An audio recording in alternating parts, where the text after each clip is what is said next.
नमस्कार, स्वागत है आपका प्राइम टीवी में। मैं हूं आपके साथ मुस्कान अजमानी। चलिए रुक करते हैं यूपी की बड़ी खबरों की ओर। खबर संभल से है, जहां ईद उल अजहा बकरीद की नमाज अदा की गई है। वही नमाज अदा करते हुए भाईचारे के साथ बकरीद का त्योहार मनाया गया है। जिले में शांतिपूर्ण तरीके से बकरीद का पर्व मनाया गया है। साथ ही शहर में एक दूसरे को गले लगाते हुए मिलकर भाईचारे के साथ ये पर्व मनाया गया है। उधर पुलिस ने भी पहले से ही बकरीद पर्व को शांतिपूर्ण तरीके से मनाने की अपील की थी। संवेदनशील इलाकों में भारी पुलिस बल की भी तैनाती की गई थी, जबकि डीआईजी मुनिराज ने एक दिन पहले ही पहुंचकर पुलिस को अलर्ट भी किया था। मेरा नाम मोहम्मद इरफान अशरफी। आज मऊ भोड़ में ईद की नमाज जो पढ़ाई गई है, क्या कहेंगे इसके बारे में? ईद की नमाज सही सालिम अदा कर ली गई है। सब लोगों ने बड़ी सादगी और भाईचारे के साथ ईद की नमाज को अदा किया है, कांधे से कांधा मिलाया है। और ये आज जो हम ईद मना रहे हैं, ये सुन्नत इब्राहीमी है। हम लोग सुन्नत इब्राहीम पर अमल करते हैं और अपनी कुर्बानियाँ, अपनी ईद की नमाज बड़े भाईचारे के साथ और कांधे से कांधा मिलाकर हम लोग ईद का त्यौहार मनाते हैं। और यही हमें संदेश मिला है हमारे प्यारे खलील, अल्लाह के प्यारे खलील इब्राहीम अलैहिस्सलातु वस्सलाम ने यही एक संदेश दिया है, ये भाईचारगी है।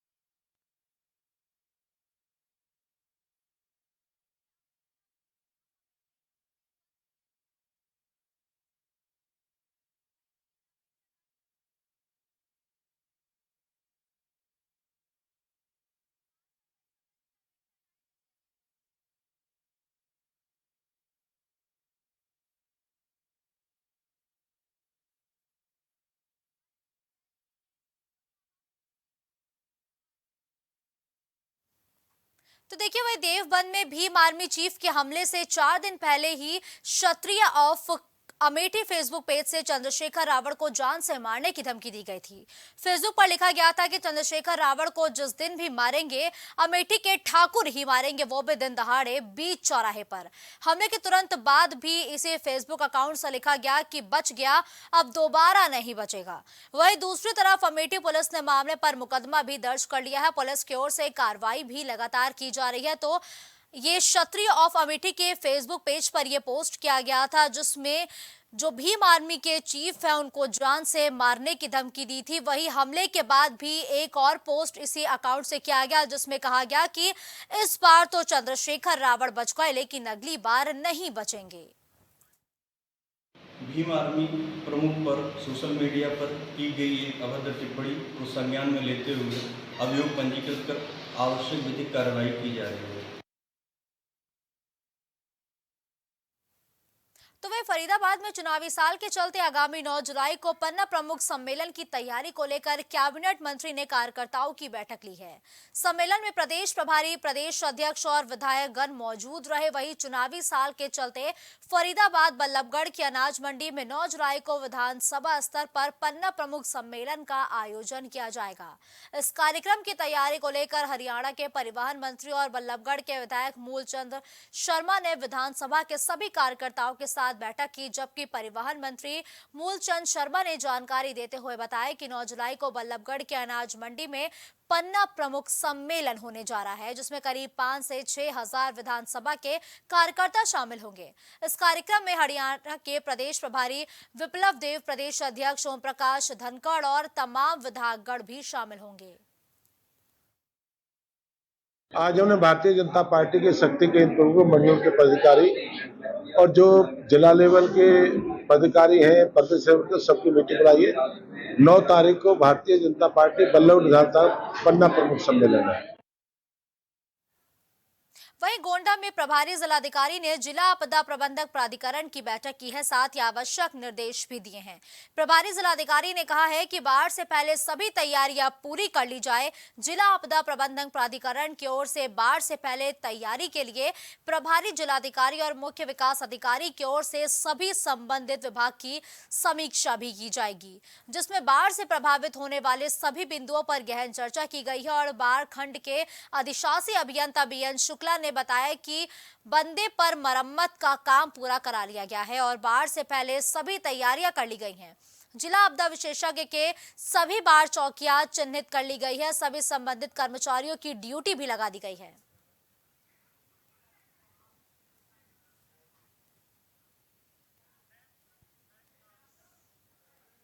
अब खबर देवरिया से है, जहां पुलिस प्रशासन के मनमानी रवैये और भ्रष्टाचार से संबंधित सोशल मीडिया पर वायरल हो रहे वीडियो पर समाजवादी पार्टी के पूर्व राष्ट्रीय महासचिव और पूर्व सांसद लोकसभा प्रभारी रमाशंकर राजभर ने कहा कि राजस्व विभाग की तरफ से की गई 145 कार्रवाई जब्त की कार्रवाई है, जिसमें पुलिस को हस्तक्षेप करने का अधिकार नहीं है।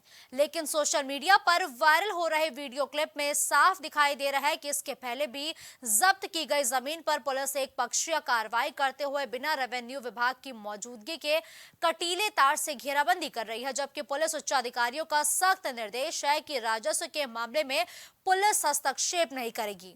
लेकिन भ्रष्ट पुलिसकर्मी अपनी आदतों से बाज नहीं आ रहे हैं और इस पुलिसिया भ्रष्टाचार का खामियाजा आगामी लोकसभा चुनाव में भाजपा को भुगतना पड़ेगा। पुलिस थानों में सिर्फ पैसा फेंको तमाशा देखो की ही कार्रवाई चल रही है। लेकिन जो एक प्रश्नगत मामला चल रहा है सोशल मीडिया पर कि जब्ती के बावजूद भी एक पक्ष को ले जाकर पुलिस साथ में और पुनः उस पर स्वतः अपने ही अधिकारियों के आदेश का अनुपालन नहीं कर रही है, तो यह स्थिति बन गई है। भारतीय जनता पार्टी को रेवेन्यू का भ्रष्टाचार और पुलिस थानों के भ्रष्टाचार का खामियाजा भुगतना पड़ेगा। रोज ये थाना दिवस लगा रहे हैं, पहले तहसील दिवस लगा रहे थे, अब समाधान दिवस लगा रहे हैं, तो आखिर इस किस काम का? जहां डीएम भी जाए, एसपी भी जाए, तहसीलदार भी जाए, लेखपाल, सारे अधिकारी केवल कोरम पूरा कर रहे हैं, मामलों का निस्तारण 10% भी नहीं हो पा रहा है। यह अगर आपको न्याय नहीं मिलता तब क्या करेंगी? अब हम लोग आत्महत्या कर लेंगे और इसके सिवा कोई चारा नहीं है, क्योंकि कोई हमारी सुनवाई नहीं हो रही है, कहीं सुनवाई नहीं हो रही है हमारी। हम लोग परेशान हो गए हैं 1 साल से और ये कब्जा जबरदस्ती दिलवा दिया जाएगा और न्याय प्रशासन कुछ भी नहीं कर पाएगी। हम लोग घूमते रह जाएंगे और हमारे हाथ से जमीन निकल जाएगी। इस समय हम देवरिया जनपद के सदर कोतवाली थाना क्षेत्र के ग्राम नेहरू नगर वार्ड नेहरू नगर में मौजूद हैं। यहाँ पर प्रशासन की दबंगई देखने को मिला, जहाँ प्रशासन द्वारा यहाँ मैं कैमरामैन से जाऊँगा, यहाँ ताराबंदी कराया गया और मौके पर यहाँ एक पक्षी कार्रवाई होते हुए नजर आया। आपको बता दें कि यहाँ 145 की कार्रवाई की गई है सदर एसडीएम द्वारा। 145 के तहत आप एक पक्षी कार्रवाई नहीं कर सकते हैं। 145 के तहत यहाँ कोई भी निर्माण कार्य नहीं हो सकता है, लेकिन फिर भी वीडियो में साफ स्पष्ट दिखाई दे रहा है यहाँ पुलिस प्रशासन की मिली भगत से यहाँ ताराबंदी कराया गया है। यहाँ पर पीड़ित प्रभावती देवी हमारे पास मौजूद है, उनसे हम जानेंगे कि ताराबंदी क्यों कराया गया और किसके आदेश पे कराया गया। मेरा अंजू मिश्रा है, मैं प्रभावती देवी की बहू है। तो एक कोतवाली पुलिस आई थी और उन्होंने कहा था कि डीएम और एसडीएम के आदेश के मुताबिक। क्या आपको यहाँ आदेश कापी दिखाया गया? नहीं सर, हमें कोई आदेश कापी नहीं दिखाए गए। हम लोग मांगते रह गए हैं, दिल्लाते रह गए, लेकिन कोई सुनवाई नहीं हुई और जबरदस्ती कार्य। जैसा कि यहाँ 145 की कार्रवाई की गई है, तो 45 की कार्रवाई में किसी का हस्तक्षेप नहीं होता है, ये कौन लोग क्यों बता सकते हैं? ये सर परवीन पांडे, डॉक्टर नेहा मिश्रा और उनके पिता देवजीवन पांडे या मौके पे मौजूद थे सर, और अन्य भी 20 लोग लेके आए थे साथ में। क्या यहाँ तारबंदी होते समय पुलिस प्रशासन क्या कह रहे थे? पुलिस प्रशासन कह रही थी कि हमको ऊपर से आदेश आया हुआ है, तब हम ये काम करा रहे हैं। तो अगर आपको न्याय नहीं मिलता तो क्या करेंगे? हमको न्याय नहीं मिलता है तो हम लोग सब पूरा परिवार मिलकर आत्मदाह कर दिया जाएगा, क्योंकि हम लोगों का कोई सुनवाई नहीं हो रही है, कहीं कोई सुनवाई नहीं हो रही है। क्या नाम है? अंजू मिश्रा। जैसा कि अंजू मिश्रा ने बताया कि यह जो तारबंदी किया गया, प्रशासन की साफ तौर पर यहाँ लापरवाही देखने को मिल रही है। जहाँ पर मैं आप कैमरामैन से चाहूँगा कि चारों तरफ दिखाएं, यह मकान बैनामा की भूमि है। लगभग 50 से 60 वर्ष पुरानी यह भूमि है जो यहाँ मकान बना हुआ है और यहाँ कुछ ज़मीनें खाली हैं जो एसडीएम सदर द्वारा 145 की कार्रवाई की गई है। लेकिन सबसे बड़ा सवाल यह उठता है कि अगर 145 की कार्रवाई की गई तो यहाँ एक पक्षी कार्रवाई क्यों हुआ? यहाँ प्रशासन ने मौके पर पहुंचकर तारबंदी क्यों कराया? यह भी एक सवाल उठता है कि 145 के तहत किसी का हस्तक्षेप नहीं होता है, दोनों पार्टियों का कोई हस्तक्षेप नहीं होता, अग्रिम सुनवाई तक किसी का इसमें हस्तक्षेप नहीं होता है। मैं प्राइम टीवी से रवि रावत देवरिया। तो देखिए, गाजियाबाद में जलभराव लोगों के लिए परेशानी का सबब बनती जा रही है। दरअसल जब भी बारिश होती है तो सड़कें हैं वो पानी से भर जाती है। जो लोग सुबह अपने काम के लिए जाते हैं उन्हें तमाम तरीके की दिक्कतों का सामना भी करना पड़ता है। वहां पानी में फंसकर कपड़े भी खराब हो जाते हैं तो कई लोग फिसल कर गिर भी जाते हैं। बारिश से पहले जिन सीवर्स की समय पर सफाई होनी चाहिए थी उनकी सफाई नहीं हुई है, जिसकी वजह से बरसात के पानी की निकासी नहीं हो रही है। बरसात होते ही सड़कों पर पानी भर जाता है और पानी की निकासी नहीं होती है और लोग परेशान हो जाते हैं। जिन चौक पड़े नालों की सफाई कराने की जिम्मेदारी नगर निगम की होनी चाहिए, वही नगर निगम दावा करती है कि नालों को साफ करा दिया जाए, जबकि बरसात से कोई दिक्कत नहीं होगी, जलभराव नहीं होने दिया जाएगा। लेकिन हकीकत यह है कि जब भी बारिश पड़ती है सड़कें पूरी तरीके से तालाब में तब्दील हो जाती है, जिसकी तस्वीरें हम देखकर समझ सकते हैं कि बारिश से गाजियाबाद की सड़कों का हाल कितना बेहाल है।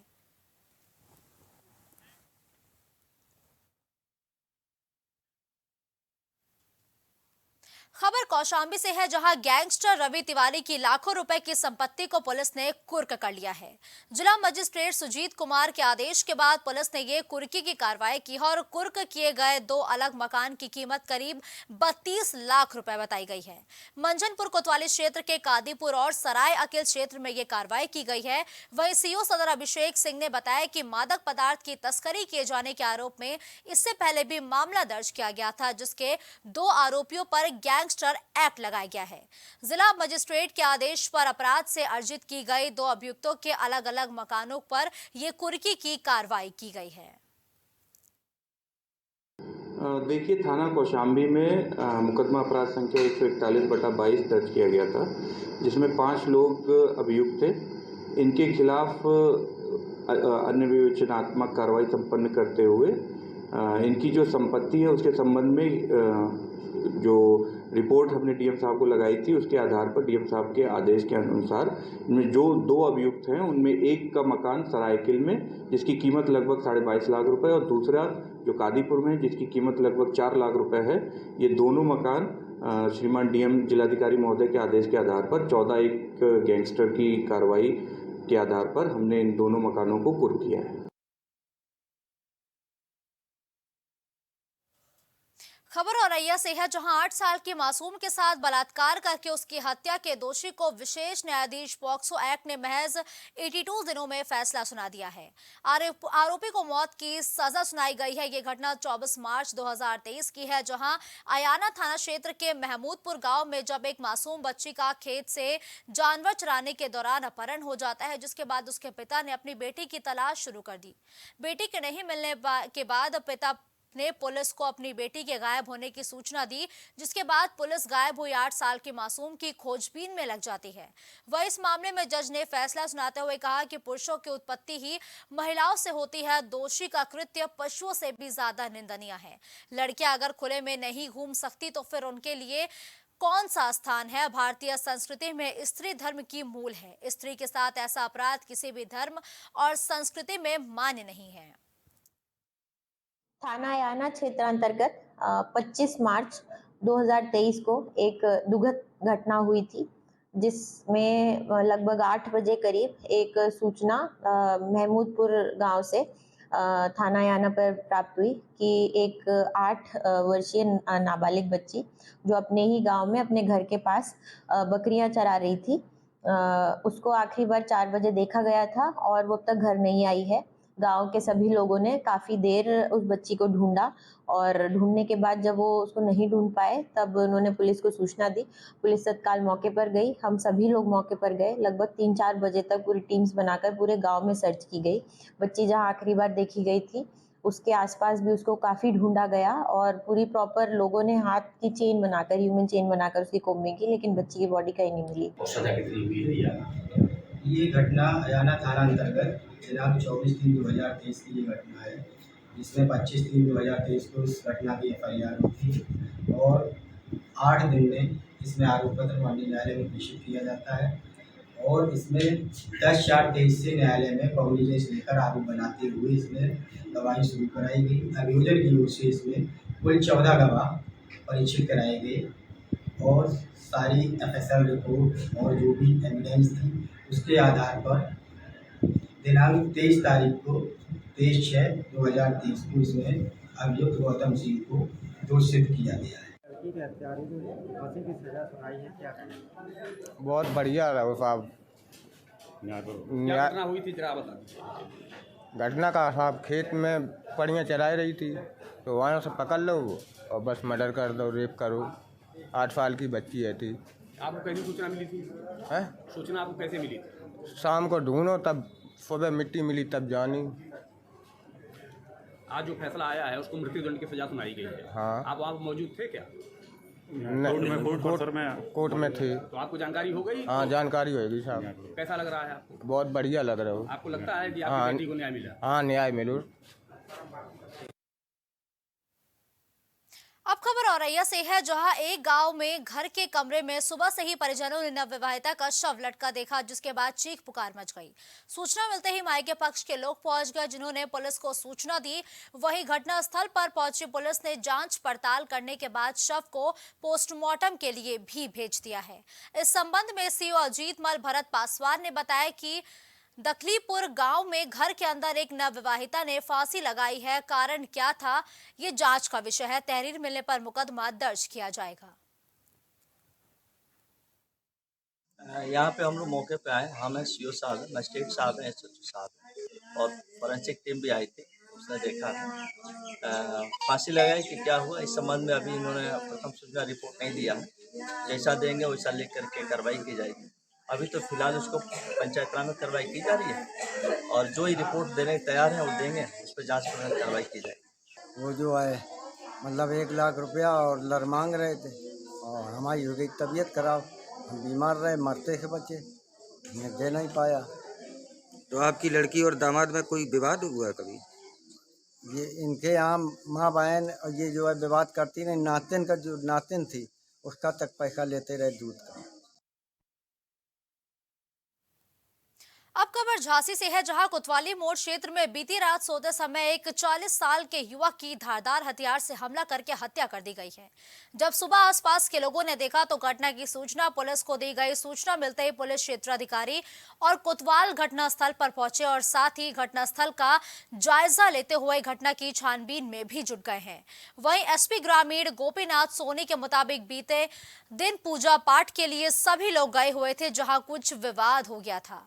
मामले की जांच लगातार की जा रही है। जो भी तथ्य सामने आएंगे उन्हीं के आधार पर आगे की कार्रवाई की जाएगी।